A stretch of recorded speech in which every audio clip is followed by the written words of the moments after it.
Welcome to this segment of the program.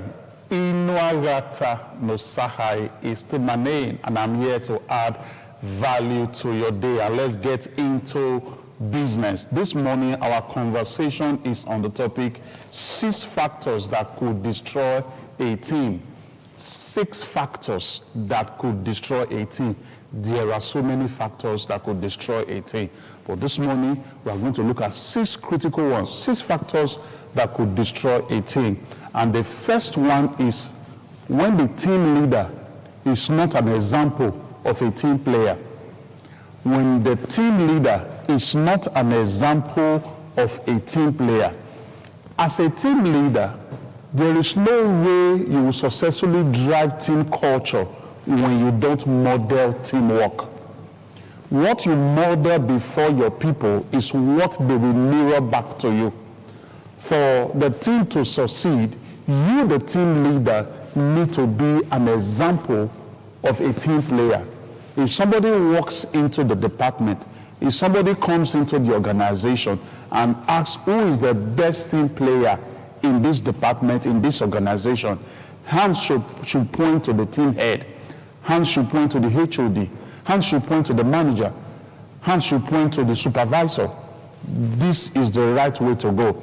When a team leader does not model teamwork in his behavior, in his attitude, in his approach, that will certainly destroy the team, because everybody more or less will just be on their own. People can just do what they like, and at the end of the day, it destroys the team. The topic is 6 factors that could destroy a team. Excuse me. Then the second factor that could destroy a team is when team members don't see themselves in the future success picture of the team. When team members don't see themselves in the future success picture of the team. You just start out in business, or probably any form of vision you are driving. And then as you are starting out, people are committed to the cause of that vision, to the cause of that business. And then it happens along the line that an unusual profit came in. An unusual, extraordinary amount of success just comes into the system. And it is just you, the team leader, the CEO, or the manager, that just harvested everything to himself or herself.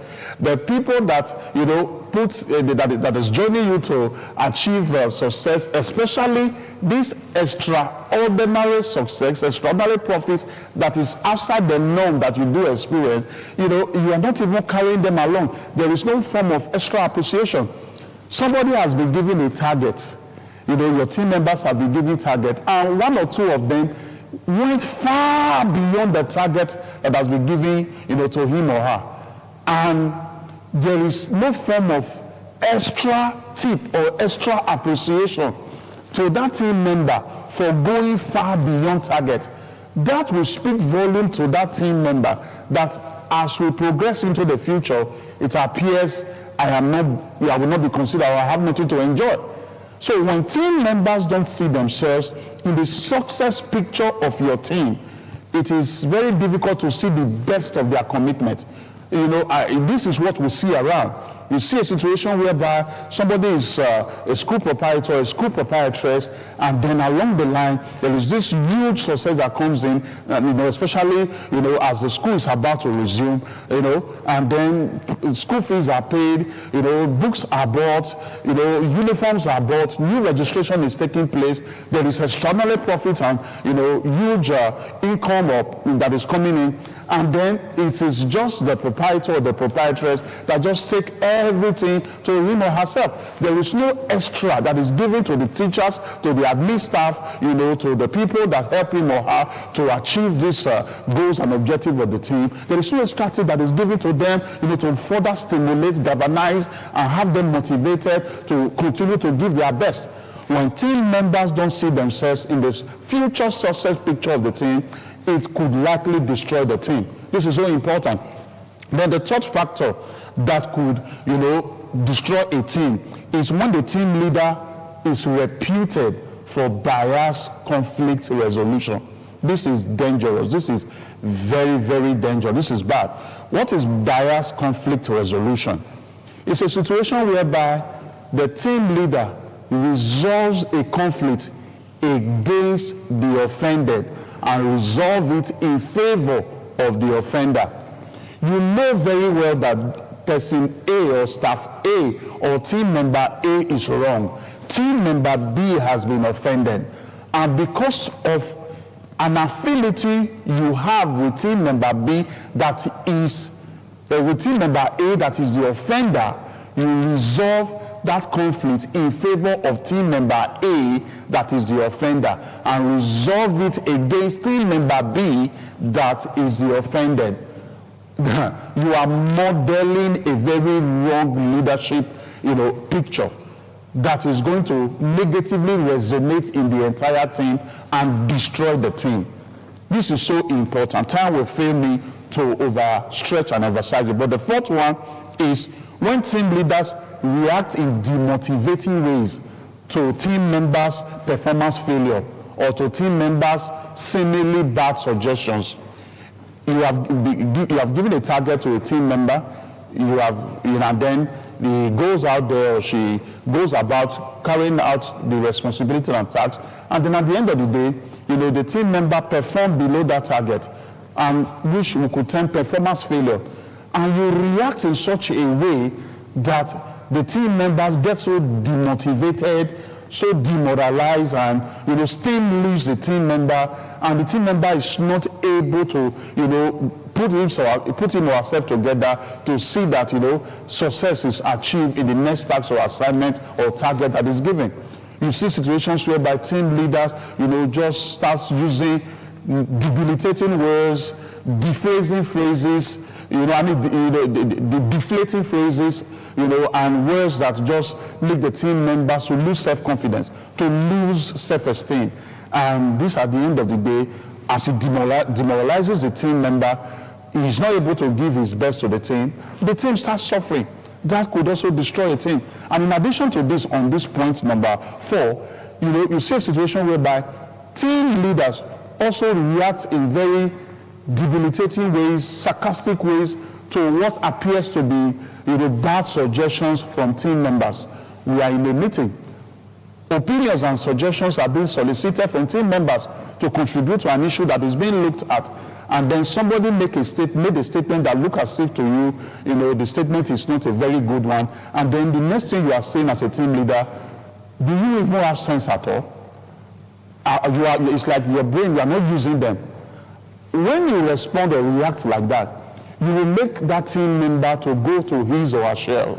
And tomorrow, that team member you have treated like that could have an idea, an opinion that could turn the system around. But because of the way you have just responded or reacted to what appears to be a poor or bad suggestion from him or her, in the future, the person will keep those amazing, super ideas to him or herself. And this, at the end of the day, will not augur well for the team. Then the fifth one is when passionless stars are unnecessarily retained. When passionless stars are unnecessarily retained. Who are passionless stars? Passionless stars are team members that have become complacent as a result of past achievements. In their mind, they feel that they are doing you a favor by being on your payroll. Passionless stars are those stars that, over time, past months, past years, they've achieved amazing results.